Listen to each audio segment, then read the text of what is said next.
विद्यार्थी मित्रांनो, आज आपण थर्मोडायनॅमिक्स चॅप्टरमधील पुढील भाग heat added during thermodynamic process याच्या अगोदरच्या लेक्चरमध्ये आपण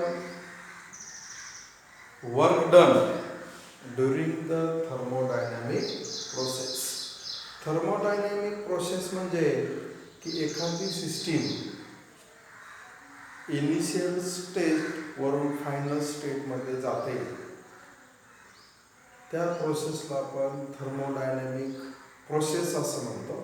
आणि जर ह्या थर्मोडायनॅमिक प्रोसेसमध्ये जर आपण हीट ही क्वांटिटी ॲड केली किंवा त्या सिस्टीमला आपण बाहेरून हीट दिली तर काय होईल किंवा कुठला चेंज होत असेल ते आपल्याला पाहायचं आहे.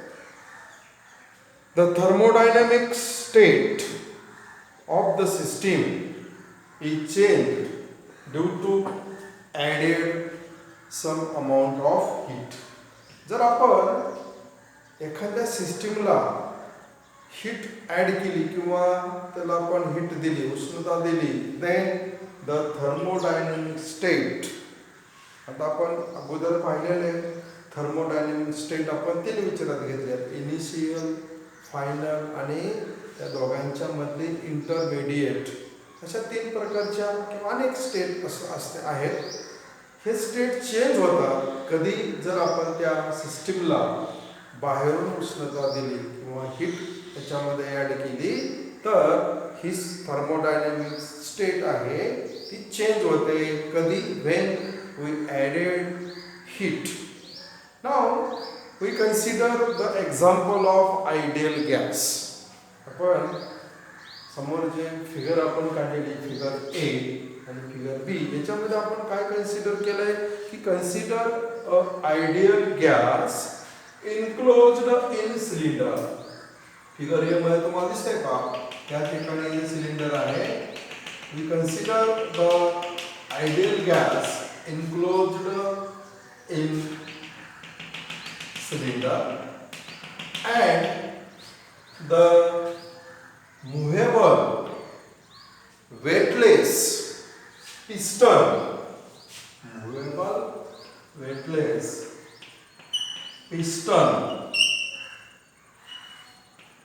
is fitted at one end of cylinder as shown in figure A. figure A मध्ये आपल्याला काय दिसते पहा की हा जो सिलेंडर आहे, दोन आपण फिगर घेतलेले, ह्या सिलेंडर मध्ये आपण आयडियल गॅस किंवा नंबर ऑफ गॅस घेतले अँड द वन एंड, एक टोक, ते जे सिलेंडरचं आहे त्याला आपण एक पिस्टन बसवलेलं आहे. पहा, हा काय आहे? टोटल पिस्टन आहे. आणि तो पिस्टन कसा आहे? मुव्हेबल आहे. हालचाल म्हणजे तो अपडाऊन किंवा तो मूव्ह होईल आणि त्याचं वेट खूप कमी आहे, लाईट वेट आहे. तो असा पिस्टन आपण त्याच्या एका एंडला बसवतो. And this gas molecule at same temperature, that is in 300 kelvin, near about absolute zero temperature. आपण ह्याचं टेम्परेचर किती केलेलं आहे? जो गॅस मॉलिक्यूल आहे त्याचं टेम्परेचर सेम आहे, ते आहे 300 kelvin. Now this is our system. आपली सिस्टीम काय आहे की एका सिलेंडरमध्ये आपण आयडियल गॅस किंवा गॅस मॉलिक्यूल घेतले आणि त्या सिलेंडरच्या एका टोकाला पिस्टन बसवलं. ही झाली सिस्टीम. आता काय होईल पहा, जर आपण ह्या सिस्टीमला हीट ॲड केली तर काय घडणार आहे की there is two method or two ways which we observe the change in volume of the system. जर हीट दिली, आपण उष्णता दिली किंवा हीट ॲड केली तर सिस्टीमचं सर्वात अगोदर व्हॉल्यूम चेंज होणार आहे. आणि ही जी प्रोसेस हीट ॲड करण्याची एखाद्या प्रोसेसमध्ये ह्याचे दोन प्रकार आहेत किंवा त्याच्या दोन मेथड आहेत किंवा त्याच्यासाठी दोन रस्ते आहेत. There is two way in which this change or change in volume is observed, किंवा we observe that the if we given or added heat to the system, then the volume of given system is changed. मग कशा प्रकारे change होतं त्याचे दोन प्रकार आहेत. तर पहिला प्रकार आहे हा नंबर 1 आपण त्याला म्हणू, त्याची आपण एक फिगर घेतली, आणि नंबर 2 तिथे आपण फिगर बी घेतली. मग आपण सुरुवातीला येऊया इन फिगर ए मध्ये. काय दिसते आपल्याला इन फिगर ए मध्ये की consider the initial volume VI of the gas molecule. जे इनिशियल व्हॉल्यूम आहे त्या गॅस मॉलिक्यूलचे ते आहे VI ॲट 300 केल्विन. त्याचं टेम्परेचर किती आहे 300 kelvin. Now and this is the position of piston. Now we heat. आपण बर्नरच्या सहाय्याने using burner we given or we added heat to the given system slowly. जर आपण बर्नरच्या सहाय्याने ही जी सिस्टीम आहे, हा सिलेंडर आहे, त्याला जर उष्णता द्यायला सुरुवात केली, हीट द्यायला सुरुवात केली, then if we added or we given heat using burner to this gas cylinder, then the temperature or heat is supplied to the system and we added it slowly under control or in our control. ही जी आपण system जी आहे त्या सिस्टीमला आपण heat आता हळूहळू किंवा slowly त्याला आपण उष्णता देणार आहोत.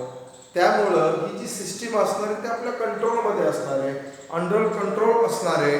अँड ह्याचा इफेक्ट काय दिसेल, so that there is expansion of gas. काय घडणार आहे आपल्याला माहिती आहे, व्हॉल्यूम तर वाढणार आहे, पण सुरुवातीला पहिल्या स्टेजला काय होईल की ही इनिशियल स्टेज आहे, त्याचं व्हॉल्यूम आपण VI घेतलंय. ज्यावेळेस ह्या सिस्टीमला आपण उष्णता देईल स्लोली, त्यावेळेस काय होईल, हा जो गॅस सिलेंडर आहे तो एक्सपांड होईल. एक्सपांड झाल्यानंतर its volume is change or volume is increases to VM. काय झालं, व्हॉल्यूम increases VI to PM. This is final volume, this is initial volume. काय घडलं की ज्यावेळेस आपण त्या सिस्टीमला हीट ऍड केली, बाहेरून हीट दिली, तर काय झालं की त्या ठिकाणी आपल्याला गॅसचं एक्सपान्शन झालेलं दिसलं. एक्सपान्शन झाल्यानंतर त्याचं व्हॉल्यूम वाढलं and the piston is move upward. This is the initial position of piston.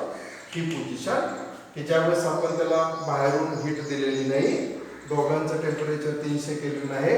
आता काय केलं आपण की बर्नरच्या साहाय्याने स्लोली हीट दिली, तर हा जो ओरिजिनल पोझिशन आहे ते एक्सपान्शन झालं, एवढ्याने तिथं डिस्प्लेसमेंट झालं आणि एवढा तो गॅस सिलेंडर किंवा गॅस मॉलिक्यूलचं व्हॉल्यूम वाढलं, तिथं एक्सपान्शन झालं आणि पिस्टनची पोझिशन चेंज झाली की पिस्टन आउटवर बाहेरला गेला, म्हणजे पिस्टन इज मूव. पिस्टन काय झाला, मूव झाला, वरच्या बाजूला गेला. कुणामुळं, तर गॅसचं एक्सपान्शन झालं. During expansion of gas the volume is increases. ह्या ठिकाणचं व्हॉल्यूम कमी आहे, इथलं व्हॉल्यूम वाढलंय, म्हणजे व्हॉल्यूम VI पासून V पर्यंत गेलं. Hence due to change in volume or due to increasing volume, work is done. Work is done. मग हे वर्क डन कसं असणार आहे, तर हे वर्क डन पॉझिटिव्ह वर्क असणार आहे की पॉझिटिव्ह वर्क डन इथं तयार होईल. Positive work done due to change in volume, work is done and this work done is positive. Suppose work done is W, hence W is greater than 0. म्हणजे जे work done इथं घडणार आहे ते positive work done असणार आहे आणि जे अमाउंट ऑफ हीट असणार आहे, suppose amount of heat is Q, this is also positive और positive heat.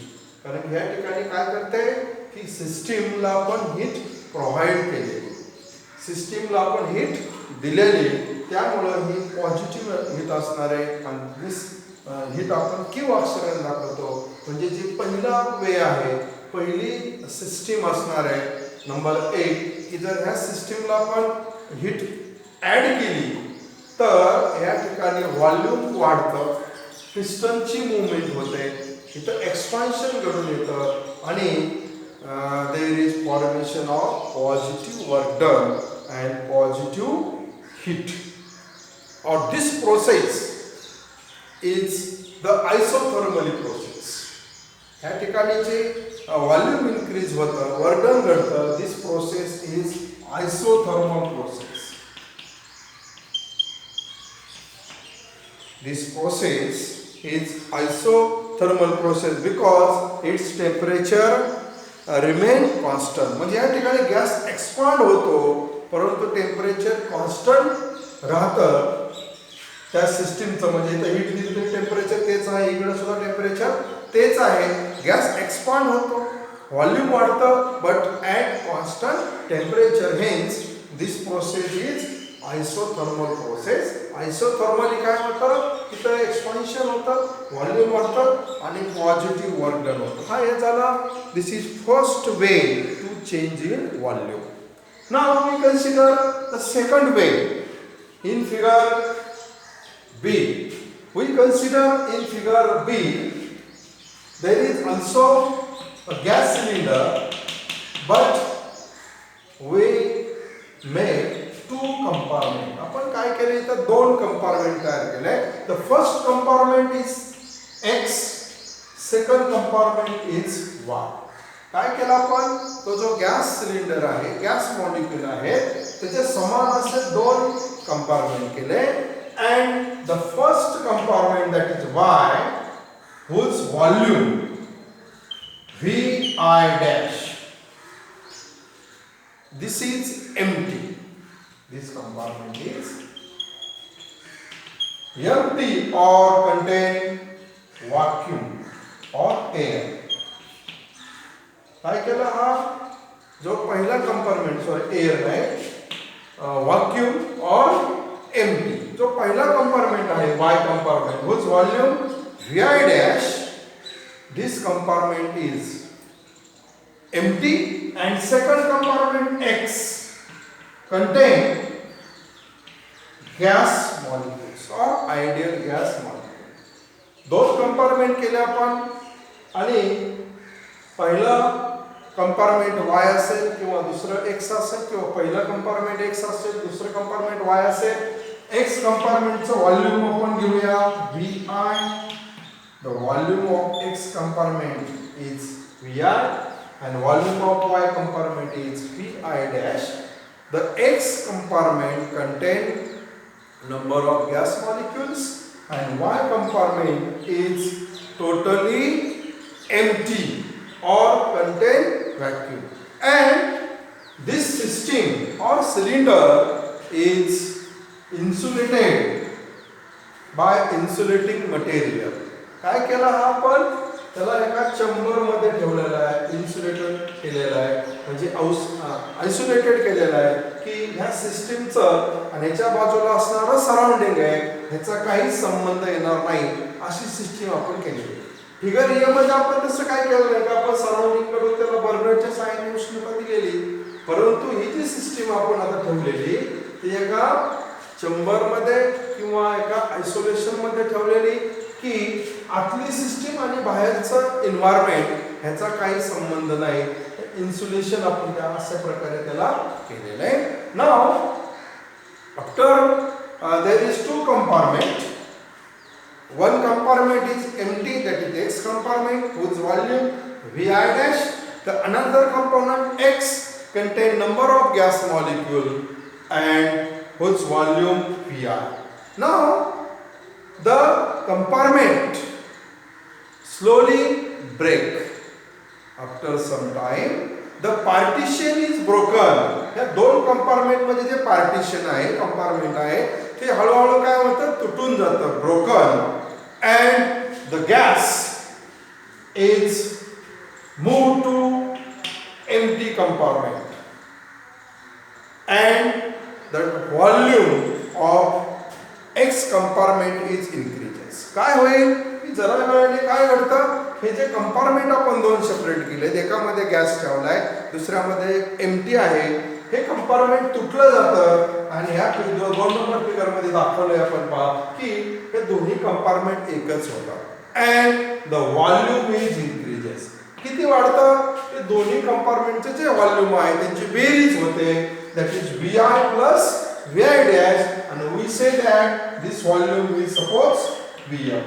This is the final volume. म्हणजे या ठिकाणी सुद्धा एक्सपान्शन होतं आणि गॅसचं एक्सपान्शन झाल्यामुळं त्याचं व्हॉल्यूम वाढतं आणि हे जे दोन कंपार्टमेंट सेपरेट आहेत ते कंपार्टमेंट एकच होतात.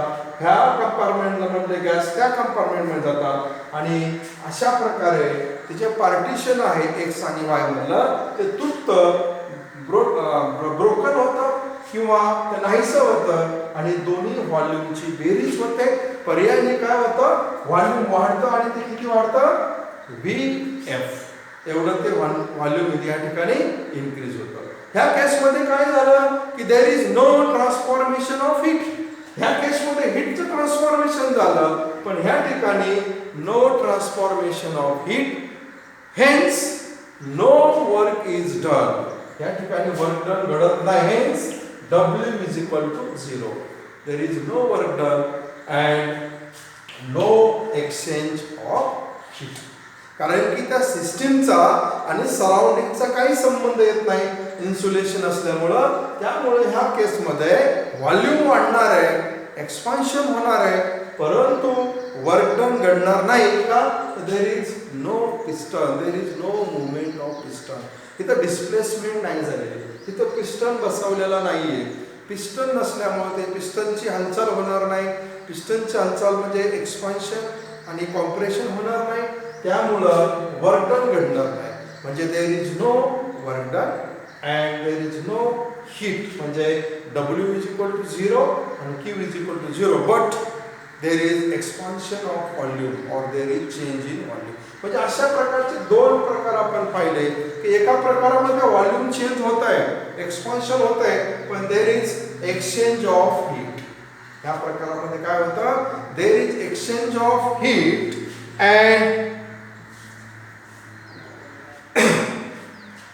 Work is done. पहिल्या प्रकारामध्ये काय घडतं की there is exchange of heat, work is done, there is positive work done. But in figure B दुसऱ्या प्रकारामध्ये there is change in volume but there is no work and no exchange of heat.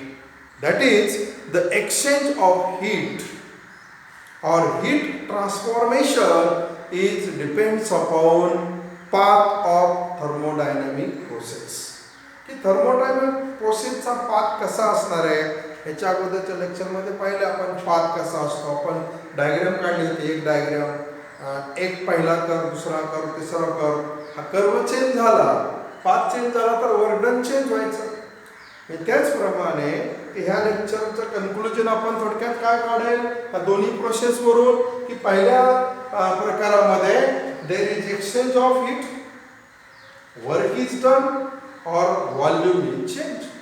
But in second time there is volume is change but no work done and no exchange of heat. कारण की ही system आणि surrounding याच्यामध्ये आपण insulation किंवा isolation किंवा त्याला चेंबरमध्ये ठेवलेलं आहे, त्यामुळं सराउंडिंग आणि सिस्टीमचा काही संबंध येत नाही. Hence in short the heat transformation of heat और heat transfer is depends upon thermodynamic path और ओनली पाथ. म्हणजे या ठिकाणी जी हीट असणार आहे, हीट ट्रान्सफर होते सिस्टीमपासून सराउंडिंगकडे किंवा सराउंडिंगकडून सिस्टीमकडे हे पाथवर किंवा थर्मोडायनेमिक पाथवर अवलंबून